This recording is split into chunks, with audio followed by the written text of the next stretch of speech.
ஆண்டவரும் உலக ரட்சகருமான இயேசுவின் நாமத்தினாலே இந்த பதிவை பார்த்து கொண்டிருக்கிற அனைவருக்கும் ரிஜாய்ஸ் கிறிஸ்டியன்ஸ் சார்பாக அன்பின் வாழ்த்துக்களை தெரிவித்துக் கொள்கின்றேன். கர்த்தர் இம்மட்டும் நம்மை நன்மையின் நடத்தி கொண்டிருக்கின்றார். கடந்த நாட்கள், கடந்த வாரங்கள், கடந்த மாதங்கள் முழுவதும் தேவன் நம்மை கண்மணி போல பாதுகாத்து இந்த புதிய மாதத்துல, இந்த ஜூலை மாதத்தில் கர்த்தர் நம்மை பிரவேசிக்க செய்திருக்கிறார். அவர் நல்லவராக இருக்கின்றார். அவர் நன்மையின் தேவனாக இருக்கின்றார். அல்லேலூயா, அல்லேலூயா. நம்முடைய வாழ்க்கையே ஒரு ஓட்டம் நிறைந்த ஒரு வாழ்க்கையாக இருக்கின்றது. நம்முடைய அன்றாட வாழ்க்கையே ஓட்டம் நிறைந்ததாக இருக்கின்றது. பொதுவாக சொல்வது நாட்கள் எப்படி ஓடினதே என்று தெரியவில்லை என்று சொல்லி நாம் சொல்லுவோம். வாழ்க்கை என்னும் கடிகாரம் ஓடிக்கொண்டே இருக்கின்றது. அது ஒரு நாளும் நிற்கவே நிற்காது. அது நாம் எல்லோரும் என்ன பண்றோம்? ஓடிக்கிட்டே இருக்கிறோம். வேலையின் காரியத்துல ப்ரமோஷன் உதாரணத்துக்கு சொல்லுவோம் என்று சொன்னால், இந்த ப்ரமோஷன் வாங்குவதற்காக என்ன பண்ணுவோம்னா பகலாக பாடுபட்டு 1 வருஷம் 2 வருஷம் என்று சொல்லி இதற்காக பிரயாசப்பட்டு ஓடி அந்த இலக்கை என்ன பண்றாங்க? அடைகிறார்கள். அந்த ப்ரமோஷனை பெற்றுக் கொள்கிறார்கள். இந்த உலக வாழ்க்கையில பணம், பதவி, உயர்வு இதை அடைவதற்கு ஒவ்வொரு மனுஷனும் என்ன பண்றான்னா ஓடிக்கொண்டே இருக்கின்றான். எப்படியாவது அதை பிடித்து விட வேண்டும், எப்படியாவது அந்த இலக்கை அடைந்து விட வேண்டும், எப்படியாவது உயர்வை நான் பெற்றுக்கொள்ள வேண்டும் என்று சொல்லி இந்த பணம், பதவி, உயர்வுக்காக மனுஷன் ஒவ்வொரு நாளும் என்ன பண்றான்? பிரயாசப்பட்டு ஓடிக்கொண்டு இருக்கின்றான். அதே போல் தேவன் அழைத்த, தெளிவா புரிஞ்சுக்கோங்க, அதே போல தேவன் அழைத்த பரம அழைப்பின் பந்தய பொருளுக்காய் நம்ம எத்தனை பேர் இந்த இலக்கை நோக்கி, அந்த இலக்கை நோக்கி ஆவிக்குரிய வாழ்க்கையில நாம் ஓடிக்கொண்டு இருக்கின்றோம். அல்லேலூயா. பிலிப்பியர் 3ஆம் அதிகாரம் 14வது வசனம் நாம் எடுத்து வாசிப்போம். கிறிஸ்து இயேசுவுக்குள் தேவன் அழைத்த பரம அழைப்பின் பந்தய பொருளுக்காக இலக்கை நோக்கி தொடருகிறேன். அல்லேலூயா. அந்த இலக்கை நோக்கி தொடர்கிறேன். எத்தனை பேர் அந்த இலக்கை நோக்கி நம்ம தொடர்ந்து கொண்டு இருக்கின்றோம்? அல்லேலூயா. பவுல் சொல்ற வார்த்தை 2 தீமோத்தேயு 4:7 சொல்லப்பட்ட வார்த்தை நாம் எடுத்து வாசிப்போம். நல்ல போராட்டத்தை போராடினேன், ஓட்டத்தை முடித்தேன், விசுவாசத்தை காத்துக்கொண்டேன். பந்தய பொருளுக்காக, பரம அழைப்பின் பந்தய பொருளுக்காக இலக்கை நோக்கி நான் என்ன பண்றேன்? தொடர்ந்து கொண்டு இருக்கின்றேன். அப்போ பலவிதமான போராட்டங்கள் வருகிறது. அவன் சொல்றான், பவுல் சொல்கிற வார்த்தை, நல்ல போராட்டங்களை நான் போராடினேன், என்னுடைய ஓட்டத்தின் பாதையில அநேக போராட்டங்கள், அந்த எல்லா நல்ல போராட்டத்தை நான் போராடினேன், என்னுடைய ஓட்டத்தை முடித்தேன், என் விசுவாசத்தை காத்துக்கொண்டேன். எஸ், ஆவிக்குரிய வாழ்க்கையில அவர் சொல்ற காரியம், ஆவிக்குரிய வாழ்க்கையில நான் ஓடும் பொழுது வந்த எல்லா போராட்டத்தையும் கடந்து நான் ஓடி முடித்தேன், என் விசுவாசத்தை காத்துக்கொண்டேன். தட் மீன்ஸ் என்ன? என் ரட்சிப்பை, இல்லைன்னு சொல்ல நித்திய ஜீவனை, பரலோக ராஜ்யத்திற்கு செல்வதற்குண்டான அந்த அங்கீகாரத்தை கெடுத்துக் கொள்ளாதபடிக்கு அதை நான் காத்துக்கொண்டேன். அது என் கையிலிருந்து விட்டு போகாதபடிக்கு நான் என்ன பண்ணேன்? அந்த ரட்சிப்பை நான் காத்துக்கொண்டேன். அந்த அங்கீகாரத்தை, ஆவிக்குரிய அந்த அங்கீகாரம், பரலோக ராஜ்யத்திற்கு அந்த அங்கீகாரத்தை நான் என்ன பண்ணேன்? காத்துக்கொண்டேன் என்று சொல்லி பவுல் சொல்கிறார். அல்லேலூயா, அல்லேலூயா.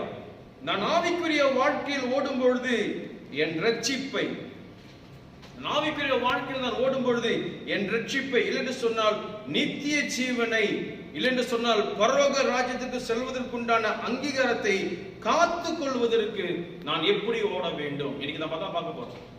ஓடு, நீ ஓடும் பொழுது எப்படி ஓட வேண்டும்?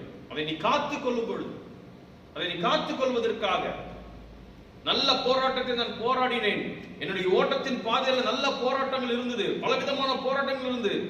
அந்த போராட்டத்தை எல்லாம் நான் போராடினேன், என் ஓட்டத்தை முடித்தேன், என் விசுவாசத்தை நான் காத்துக்கொண்டேன். அந்த விசுவாசத்தை காத்துக்கொள்ள வேண்டும் என்று சொன்னால், பரலோக ராஜ்யத்தில் செல்வதற்கு நான் அந்த அங்கீகாரத்தை நான் காத்துக்கொள்ள வேண்டும் என்று சொன்னால் நான் எப்படி ஓட வேண்டும்? நாம் பார்க்க போற முதல் காரியம், தேவ வைராக்கியத்தோடு நாம் என்ன பண்ணோம்? ஓட வேண்டும். அல்லேலூயா. எஸ், நான் தேவனுடைய பிள்ளை என்று சொல்லுவது அல்ல. தெளிவா புரிஞ்சுக்கோ. நான் தேவனுடைய பிள்ளை என்று சொல்லுவது அல்ல. தேவன் மேல் வைராகியம் உள்ளவனாய், தேவன் மேல் வைராகியம் உள்ள பிள்ளையாய் இருக்க வேண்டும். கிறிஸ்துவ என்று பேர் சொல்லி நான் கிறிஸ்தவன், நான் கிறிஸ்துவை ஏற்றுக்கொண்டேன் என்று சொல்லி சும்மா வாயால சொல்வதில் அந்த வைராகியத்தை வெளிப்படுத்த, நான் கிறிஸ்துவன் என்ற அந்த வைராகியத்தை என்ன பண்ணோம், வெளிப்படுத்துகிறவர்களாக இருக்க வேண்டும். பவுலுடைய வைராகியத்தை பார்ப்போம் என்று சொன்னால் பிலிப்பியர் 1:2-21 சொல்லப்பட்ட வார்த்தை, பிலிப்பியர் 1:21 சொல்லப்பட்ட வார்த்தை, கிறிஸ்து எனக்கு ஜீவன், சாவு எனக்கு ஆதாயம். கிறிஸ்து எனக்கு ஜீவன். நான் இன்னைக்கு மரித்தேன் என்று சொன்னாலும் எனக்கு ஜீவன். அல்லேலூயா. எனக்கு பரலோக ராஜ்யம் நிச்சயம். அந்த பரலோக ராஜ்யம் எனக்கு நிச்சயம். கிறிஸ்து எனக்கு ஜீவன், சாவு எனக்கு ஆதாயம். மரணத்தை பார்த்து பயப்படுகிற மனுஷன் அல்ல பவுல். அல்லேலூயா. மரணம் எனக்கு எந்த நாளில் நேரிட்டாலும் அது எனக்கு ஜீவன். அல்லேலூயா. கிறிஸ்து எனக்கு ஜீவன், சாவு எனக்கு ஆதாயம் என்று சொல்லி பவுல் சொல்கிறார். எந்த சூழ்நிலையும் கண்டு பயந்து பின்வாங்கி போகாதபடிக்கு கிறிஸ்துவின் மேல் உள்ள வைராகியத்தோடு ஓட வேண்டும். பவுல் இதே சொல்லப்பட்ட இன்னொரு வார்த்தை 2 கொரிந்தியர் 4:8 எடுத்து வாசிப்போம். நாங்கள் எப்பக்கத்திலும் நெருக்கப்பட்டும் ஒடுங்கி போகிறதும் இல்லை, கலக்கம் அடைந்தும் மனம் முறிவடைகிறதும் இல்லை. அல்லேலூயா. எப்பக்கத்திலும் நாங்க நெருக்கப்பட்டாலும் நாங்க ஒடுங்கி போறதில்லை, நாங்க பின்வாங்கி போறதில்லை, மனம் முறிவதில்லை. காரணம், கிறிஸ்து எனக்கு ஜீவன், சாவு எனக்கு ஆதாயம். எதையும் பார்த்து பின்வாங்கி போக மாட்டோம் என்று சொல்லி பவுல் சொல்கிறார். அல்லேலூயா. அப்படிப்பட்ட வைராகியம், அப்படிப்பட்ட ஜெலஸ் நமக்குள்ள இருக்க வேண்டும். ஒவ்வொரு கிறிஸ்துவ பிள்ளைகளையும் கிறிஸ்துவன் என்ற பேர் அல்ல, கிறிஸ்துவன் என்ற வைராகியம் நமக்குள்ள வெளிப்பட வேண்டும். அல்லேலூயா.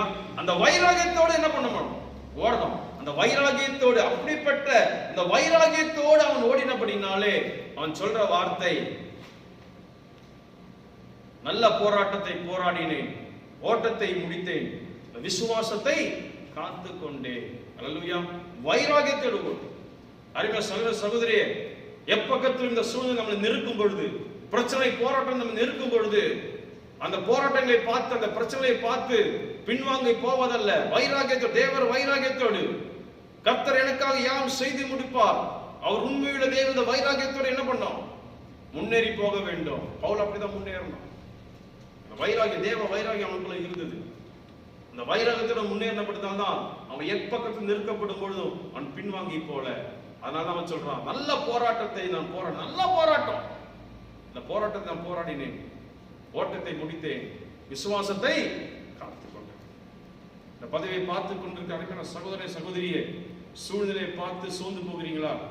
பிரச்சனை, போராட்டங்கள், இந்த கொரோனாவின் காரியம், அநேக மரணங்கள், இதை பார்த்து சோர்ந்து போறீங்களா? சொந்தத்தில் இழந்திருக்கலாம், நண்பர்கள் மத்தியில சுத்தி இருக்க நிறைய பேர் நம்ம இழந்திருக்கலாம். ஆனா இந்த சூழ்நிலையை பார்த்து பயந்து கொண்டு இருக்க வேண்டிய அவசியம் நமக்கு இல்லை. காரணம், கிறிஸ்து எனக்கு ஜீவன். இந்த நாள் எனக்கு மரணம் வந்தாலும் கிறிஸ்து எனக்கு ஜீவன், சாவு எனக்கு ஆதாயம். அந்த வசனத்தை சொல்லிக்கொண்டே முன்னேறுவோம், தேவ வைராகியத்தோடு முன்னேறுவோம். அல்லேலூயா. விசுவாசத்தை நாம் காத்துக்கொள்வோம். இரண்டாவது காரியம், எப்படி ஓட வேண்டும்? முதல் காரியம், தேவ வைராகியத்தோடு ஓடு. இரண்டாவது, எப்படி ஓட வேண்டும்? தேவ பலத்தோடு நாம் என்ன பண்ணோம், ஓட வேண்டும். ஆவிக்குரிய வாழ்க்கையில் உன் பலத்தை என்ன பண்ண, குறைத்து இடை போடாது. தெளிவா புரிஞ்சுக்கோங்க. ஆவிக்குரிய வாழ்க்கையில உனக்குள்ள இருக்கிற பலத்தை, don't underestimate your strength. உன்னுடைய பலத்தை குறைத்து நீ என்ன பண்ணாத, இடை போடாத. என்று சொன்னால் உன் பலன் கொஞ்சமா இருக்கலாம், ஆனால் தேவ பலன் உன் பலத்தோடு இடைப்படும் பொழுது அந்த பலன் பரிபூர்ணமாக இருக்கும். அல்லேலூயா. எப்படிப்பட்ட பலன் என்று சொன்னால், காண்டாமிருகத்துக்கு ஒத்த பலனாக அந்த பலன் இருக்கும். எப்படிப்பட்ட பலன்? காண்டாமிருகத்துக்கு ஒத்த பலனாக இருக்கும். எடுத்து வாசிப்போம். என்னாகும் 22ஆம் அதிகாரம் 5 7 எடுத்து வாசிப்போம். என்னாகும் 22ஆம் அதிகாரம் 5 7 வரைக்கும் நாம் எடுத்து வாசிப்போம். அவன் பேயோரின் குமாரனாகிய பிலேயாமை அழைத்து வரும்படி, தீர்க்கதரிசியான பிலேயாமை அழைத்து வரும்படி தன் சந்ததியாருடைய தேசத்தில் நதி அருகே உள்ள பெத்தூருக்கு சேனாதிபதிகளை அனுப்பி, எகிப்திலிருந்து ஒரு ஜனக்கூட்டம் வந்திருக்கிறது, எகிப்திலிருந்து ஒரு ஜனக்கூட்டம் வந்திருக்கிறது, அவர்கள் எனக்கு எதிரே இறங்கி இருக்கிறார்கள். அவர்கள் என்னிலும் பலவான்கள். அவர்கள் என்னிலும் பலவான்கள். ஆகிலும் நீர் ஆசீர்வதிக்கிறவன் ஆசீர்வதிக்கப்பட்டவன். பிலேயாமை பார்த்து சொல்றார், நீர் ஆசீர்வதிக்கிறவன் ஆசீர்வதிக்கப்பட்டவன். நீ சபிக்கிறவன் சபிக்கப்பட்டவன் என்று நீ சபிக்கிறவன் சபிக்கப்பட்டவன் என்று அறிவேன்.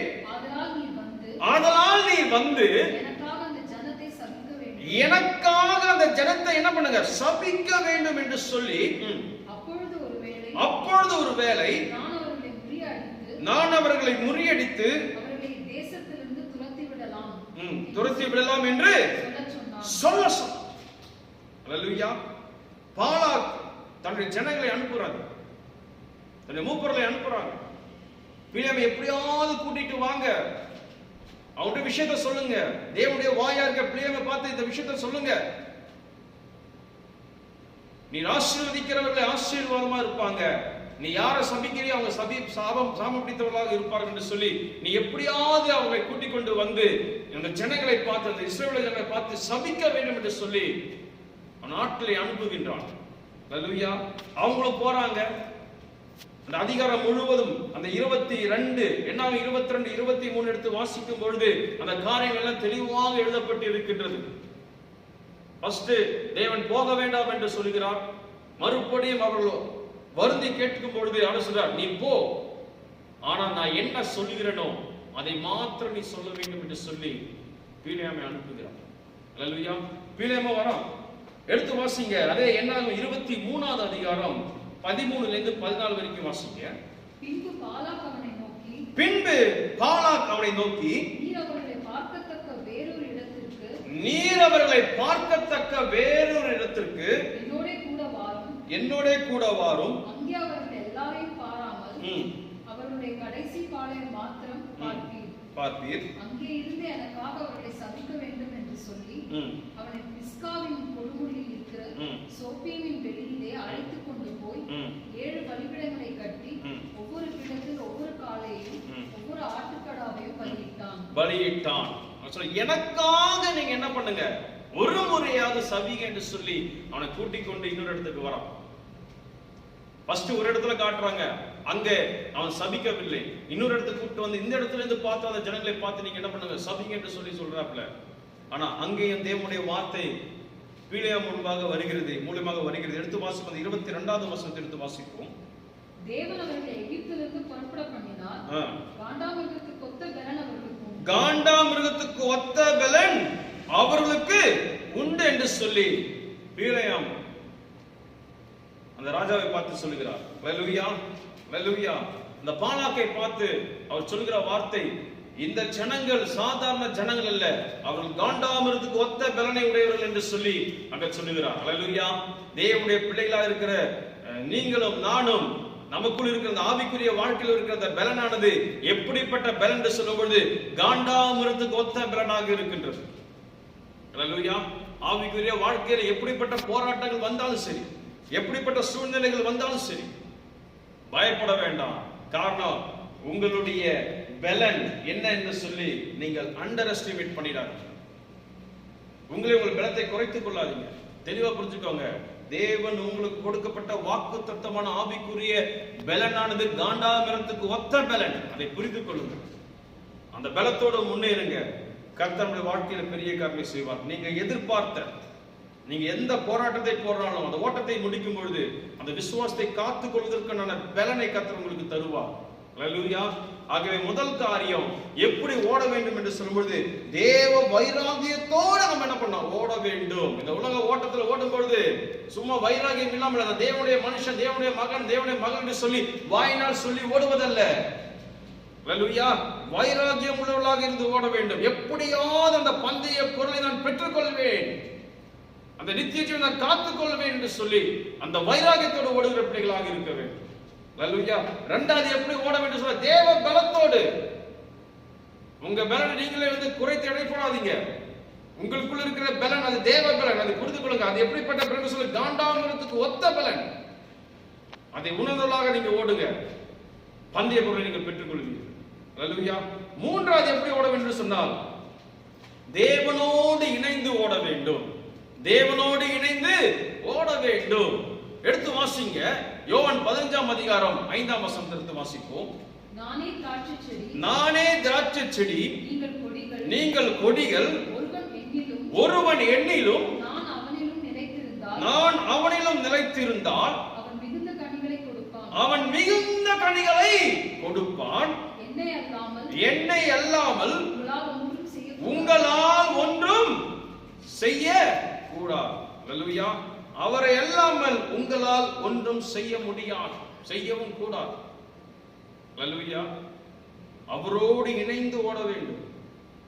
ஒரு காட்டுல ஒரு சிறுத்தை இருந்துச்சான். அந்த சிறுத்தை, அந்த தாய் சிறுத்தை கூட 2-3 குட்டிகள் இருந்தான். பொதுவா ஒரு சீசன் முடியும் பொழுது ஒரு இடத்தை விட்டு இன்னொரு இடத்தை என்ன பண்ணுவாங்க, அங்கேருந்து கடந்து சென்று நல்லா பசுமையான இடத்துல, மழை பெய்யுற இடத்துல போய் என்ன பண்ணுவாங்க, அந்த மிருகங்கள் எல்லாமே, சிறுத்தை மாத்திரமல்ல, காட்டு மிருகங்கள் எல்லாம் ஒவ்வொரு சீசனுக்கு ஒவ்வொரு ஏரியா மாறி போகும். அப்ப இன்னொரு அந்த இடத்துல பஞ்சகாலம் வரதால அந்த சிறுத்தை தன் குட்டிகளோடு வேற ஒரு இடத்துக்கு கடந்து செல்கிறது. அந்த குட்டியை கூட அந்த குட்டிகிட்ட சொல்லுது, நீங்க எல்லாரும் என்னோட சேர்ந்துதான் வர வேண்டும் என்று சொல்லி. அதே போல அந்த சிறுத்தை குட்டிகள் எல்லாம் அந்த 3மே அந்த தாயோடு இணைந்து என்ன பண்ணாங்களாம், போய்கொண்டே இருந்தது. ஒரு குறிப்பிட்ட அந்த எல்லைக்கு வந்த உடனே அந்த சிறுத்தை, தாய் சிறுத்தை அந்த குட்டி பிள்ளைகளை பார்த்து சொல்லிச்சான், அதோ பாரு அந்த இடத்துல இருக்கு பாரு, அந்த தூரத்துல இருக்கு பாரு, அந்த குகை கிட்ட தான் நம்ம வாழ போகிறோம் இனி வர நாட்கள்ல, அதுதான் நம்முடைய வீடு என்று சொல்லி இந்த குட்டி சிறுத்தைகளை பார்த்து சொன்ன உடனே அதுல ஒரு சிறுத்தை என்ன பண்ணுச்சுன்னா, அதோ தெரியுதே என்று சொல்லி அது முன்பாக ஓட ஆரம்பித்தது. தாய் சிறுத்தை சொன்ன வார்த்தை, என்னோட வாங்க, காரணம் போகிற வழியெல்லாம் மிருக ஜீவன்கள் உண்டு, எது வேணாலும் நம்ம உங்களை என்ன வேணா செய்து விடும், ஆகவே என்னோடு சேர்ந்து வாங்க, எந்த ஆபத்து இருக்காதுன்னு சொல்லிதான் அது தாய் சிறுத்தை தன் குட்டிகளை கூட்டிக் கொண்டு வந்தது. ஆனா ஒரு குறிப்பிட்ட எல்லை வந்தோடனே தாய் சிறுத்தை அதோ அதுதான் நம்முடைய இலக்கு என்று சொல்லும் பொழுது அதுல இருந்த ஒரு சிறுத்தை முன்பாக ஓட ஆரம்பித்தது. அது அதான் இலக்கு என்று சொல்லி தாய் சிறுத்தை விட்டு மற்றவர்களை விட்டு முன்பாக ஓட ஆரம்பித்தது. கொஞ்ச தூரம் தாயோடைய கண் பார்வைக்கு எட்டாத தூரத்துக்கு கடந்து செல்லும் பொழுது திடீர்னு ஒரு நிழல் போல ஒரு உருவம் அதற்கு பின்பாக வருவதை பார்த்து அந்த சிறுத்தை திரும்பி பார்க்கும்போது பெரிய கழுகானது அந்த சிறுத்தை குட்டி எடுத்துக்கொண்டு போய் தன்னுடைய குஞ்சுகளுக்கு இரையாக்கினது. அல்லேலூயா, அல்லேலூயா. தெளிவா புரிஞ்சுக்கோங்க, அந்த இலக்கை நோக்கி ஓடும் பொழுது தன்னுடைய தாயோடு அது ஓடவில்லை. தாயை விட்டு விலகி ஓடினபடினாலே அந்த சிறுத்தை குட்டிக்கு மரணம் ஏற்பட்டது. அல்லேலூயா. அதே போலதான் நாமும் இந்த பந்தய பொருளை பெற இலக்கை நோக்கி ஓடும் பொழுது அவரோடு சேர்ந்து ஓட வேண்டும். அல்லேலூயா. அவரோடு சேர்ந்து நாம் ஓடணும், அப்படி விட்டு விலகி ஓடுவதல்ல. அநேக விசுவாசி பிள்ளைகள், அநேக தேவனை ஏற்றுக்கொண்ட அநேக தேவ ஜனங்கள் விசுவாசத்துக்குள்ள வரும் பொழுது அவரை விட்டு விலகி முன்பாக ஓடுகிற ஒரு வாழ்க்கையை வெளிப்படுத்துகிறார்கள். அவரோடு சேர்ந்து ஓடுகிற வாழ்க்கை அல்ல, அவரை விட்டு விலகி ஓடுகிற ஒரு வாழ்க்கை. அல்லேலூயா. வேதம் சொல்லுகிறது, நீ அப்படி ஓடும் பொழுது உங்களை பிசாசன் பிடித்துக் கொள்வான். எடுத்து வாசிப்போம். 1 பேதுரு 5ஆம் அதிகாரம் 8ஆம் வசனம் எடுத்து வாசிப்போம். 1 பேதுரு 5:8. தெளிந்த புத்தி உள்ளவர்களாய் இருங்கள், விழித்திருங்கள், ஏனெனில் உங்கள் எதிராளியான பிசாசானவன் கெர்ச்சிக்கிற சிங்கம் போல எவனை விழுங்கலாமோ என்று வகை தேடி சுற்றி திரிகிறான். அல்லேலூயா. உங்கள் எதிராளியான பிசாசானவன் எவனை விழுங்கலாம் என்று சொல்லி வகை தேடி உங்களை என்ன பண்ண சுத்தி திரிந்து கொண்டு இருக்கின்றான். நீங்க அவரை விட்டு ஓடும் பொழுது பிசாசுடைய கண்ணீரை சிக்கிக் கொள்வீங்க. அந்த சிறுத்தை குட்டி தான் தாயை விட்டு அந்த இலக்கை நோக்கி முன்பாக ஓட ஆரம்பித்து தாயோடு இணைந்து போகாதபடிக்கு முன்பாக விட்டு ஓடினபடினாலே அந்த கழுகுக்கு அது இரையாக்கப்பட்டது. அதே போல நாமும் தேவனை விட்டு விலகி ஓடும் பொழுது பிசாசு என்கின்ற அந்த கழுகு, பிசாசு என்ற சிங்கத்திடம் சிக்கிக் கொள்ளாதபடிக்கு தேவனோடு இணைந்து ஓடுவோம் என்று சொன்னால் அந்த பந்தய பொருளை நாம் பெற்றுக்கொள்வோம். அல்லேலூயா. அந்த பந்தய பொருளை நாம் என்ன பண்ணுவோம், பெற்றுக்கொள்வோம். அந்த இலக்கை நாம் என்ன பண்ணுவோம், அடைவோம். பவுல் சொன்னது போல நல்ல போராட்டம் தான், நல்ல போராட்டம் தான் போராடினேன், என்னுடைய ஓட்டத்தை நான் முடித்தேன், விசுவாசத்தை காத்துக்கொண்டேன். காரணம், அவன் தேவனோடு ஓடி தேவனை விட்டு விலகி போட, ஐயோ எனக்கு எல்லாம் தெரியும் சொல்லி விட்டு ஓடல, தேவனை சார்ந்து தேவனோடு அவன் ஓடினபடினாலே அவன் சொன்ன வார்த்தை, என் விசுவாசத்தை நான் காத்துக்கொண்டேன். அல்லேலூயா. என்னுடைய விசுவாசத்தை நான் காத்துக்கொண்டேன். சங்கீதக்காரன் சொல்கிற வார்த்தை, நான் கர்த்தரை எடுத்து வாசிங்க. சங்கீதம் 16:8. கர்த்தரை எப்பொழுதும் எனக்கு முன்பாக வைத்திருக்கிறேன். கர்த்தரை எப்பொழுதும் எனக்கு முன்பாக வைத்திருக்கின்றேன். அவர் என் வலது பாரிசத்தில் இருக்கிறார். அவர் என்னுடைய வலது பாரிசத்தில் இருக்கிறபடியினால் நான் அசைக்கப்படுவதில்லை. அவர் என்னுடைய வலது பாரிசத்தில் இருக்கிறபடியினாலே நான் அசைக்கப்படுவதில்லை. கர்த்தரை நான் எப்பொழுதும் எனக்கு முன்பாக, அல்லேலூயா, எனக்கு முன்பாக தான் நான் வைத்திருக்கின்றேன். எப்பொழுதும், எல்லா சூழ்நிலையும், எல்லா நேரமும், எல்லா நொடி பொழுதும் நான் கர்த்தரை எனக்கு முன்பாக வைத்திருக்கின்றேன். அவருடைய வலது பாரிசத்தில் இருக்கிறபடினாலே நான் அசைக்கப்படுவதில்லை என்று சொல்லி தாவீது சொல்லுகிறார். அல்லேலூயா. சேர்ந்து ஓடுவோம், சேர்ந்து ஓடுவோம். அந்த பந்தய பொருளை நாம் பெற்றுக்கொள்வோம். அல்லேலூயா. அந்த பந்தயத்தை நம்ம ஜெயத்தை பெற்றுக்கொள்வோம். விசுவாசத்தை நம்ம என்ன பண்ணோம்? காத்துக்கொள்ள முடியும். ஆகவே சகோதர சகோதரியே, எப்படி ஓட வேண்டும் என்று சொல்லும் பொழுது மூன்றாவது காரியம், அவரோடு தேவனோடு இணைந்து நம்ம ஓட வேண்டும். நான்காவது காரியம், எப்படி ஓட வேண்டும் என்று சொன்னால் பாவத்தை விட்டு நம்ம என்ன பண்ணோம்? ஓட வேண்டும். பாவத்தை தூக்கிட்டு ஓடக்கூடாது. பாவத்தை தூக்கிட்டு என்ன பண்ணக்கூடாது? ஓடவே கூடாது. நீதிபதிகள் சொல்லப்பட்ட வார்த்தை எடுத்து வாசிக்கும். நீதிபதிகள் 28:13.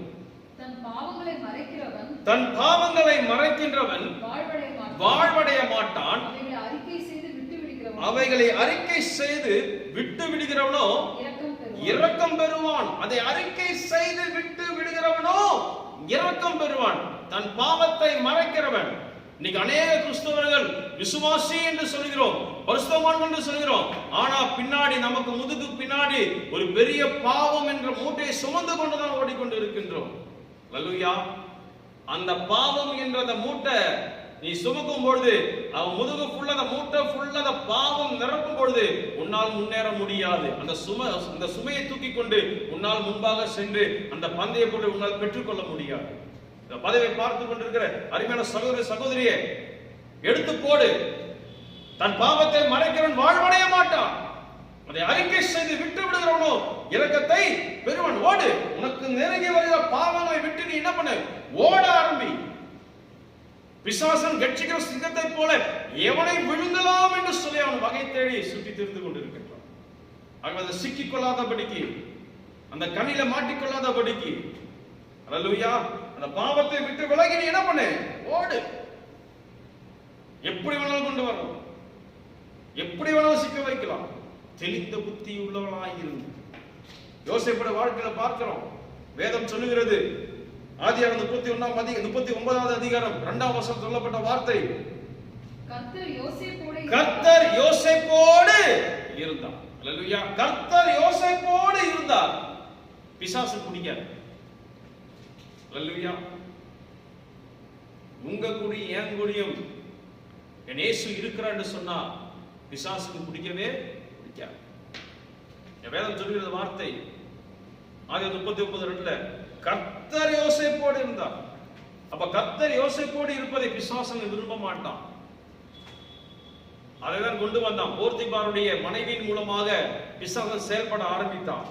ஆனால் அந்த பிசாசுடைய கண்ணிக்குள் அவன் சிக்கிக்கொள்ளவில்லை. அவன் சிக்கிக்கொள்ளவே இல்லை. பாவம் நெருங்கினது, பாவம் நெருங்கினது. ஆனா அவன் என்ன பண்ணான்?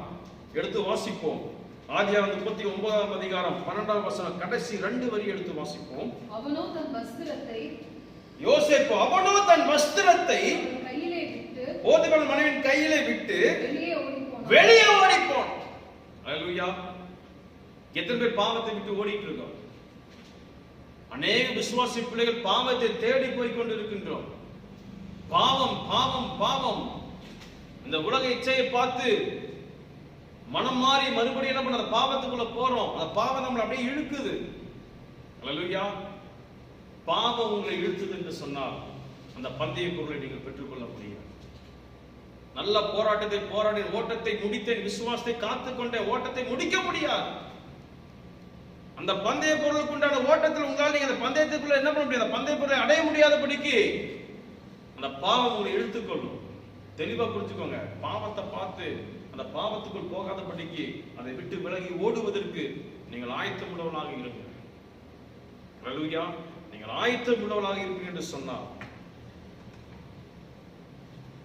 அந்த பந்தய பொருளை நீங்கள் பெற்றுக்கொள்ள முடியும். ஹல்லேலூயா, ஹல்லேலூயா. ஆகவே இன்னைக்கு பார்த்தோம், தேவன் அழைத்த அந்த பரம அழைப்பின் பந்தய பொருளுக்காய் இலக்கை நோக்கி நான் என்ன பண்றேன், தொடர்கிறேன் என்று சொல்லி பவுல் சொல்கிறார். நல்ல போராட்டத்தை போராடினேன், ஓட்டத்தை முடித்தேன், விசுவாசத்தை காத்துக்கொண்டேன்.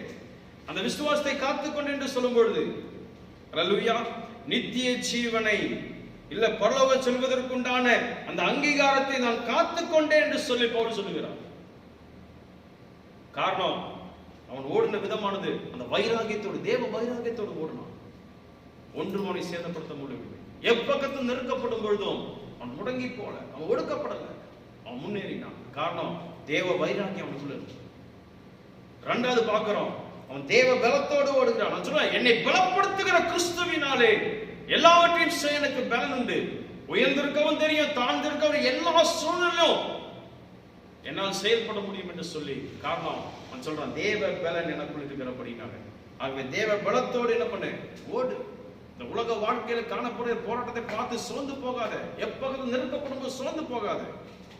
தேவ பலனுக்குள்ள இருந்தால் அந்த பலனை நடத்தும். ஆகவே இரண்டாவது காரியம், தேவ பலத்தோடு நீ என்ன பண்ணு, ஓடு. மூன்றாவது, தேவனோடு இணைந்து ஓடு. அவரை விட்டு விலகி ஓடினார், நீ முன்பாக ஓடாத, அவரோடு சேர்ந்து நீ ஓடு. நான்காவது காரியம், பாவத்தை விட்டு நீ ஓடு. நீ ஓடும் பொழுது உன்னை சூழ்ந்து கொண்டு ஒரு எல்லா பாவத்தை விட்டு நீ ஓடும் பொழுது, இந்த 4 விதமான காரியத்தில் பவுல் ஈடுபட்டார். அதே போல அந்த 4 விதத்தில் நம்ம ஓடுவோம் என்று சொன்னால் இந்த இலக்கை நாம் பெற்றுக்கொள்ள முடியும், நம் ஜெயத்தை பெற்றுக்கொள்வோம். இந்த உலக வாழ்க்கையில போராட்டம் நிறைந்த வாழ்க்கை, ஆனால் நல்ல போராட்டம் நம்ம போராட முடியும். இந்த 4 காரியம் நமக்குள்ள இருந்தால் விசுவாசத்தை காத்துக்கொள்ள முடியும். ஹல்லேலூயா. ஓட்டத்தை முடிக்கும் பொழுது அந்த விசுவாசத்தை நான் காத்துக்கொள்ள முடியும். காரணம், இந்த 4 காரியம் எனக்குள்ள இருந்தால். அந்த பதிவை பார்த்து கொண்டிருக்கிற அன்பான சகோதர சகோதரியே, நல்ல போராட்டத்தை போராடுவோம், ஓட்டத்தை முடிப்போம், விசுவாசத்தை காத்துக்கொள்வோம். கர்த்தர் நம்மை நடத்துவார். நம் கண்களை மூடி நாம் ஜெபிப்போம். அன்பின் பிதாவே, இயேசுவின் நாமத்தில் ஜெபிக்கிறோம். ஆண்டவரே, என்னால் தேவனே நீர் பேசுகிற இந்த வார்த்தைக்காக நாங்கள் ஸ்தோத்திரிக்கிறோம். இந்த பதிவை பார்த்து கொண்டிருக்கிற ஒவ்வொரு பிள்ளைகளையும் ஆண்டவரே நீர் பலப்படுத்தும்படி நாங்கள் ஜெபிக்கிறோம்.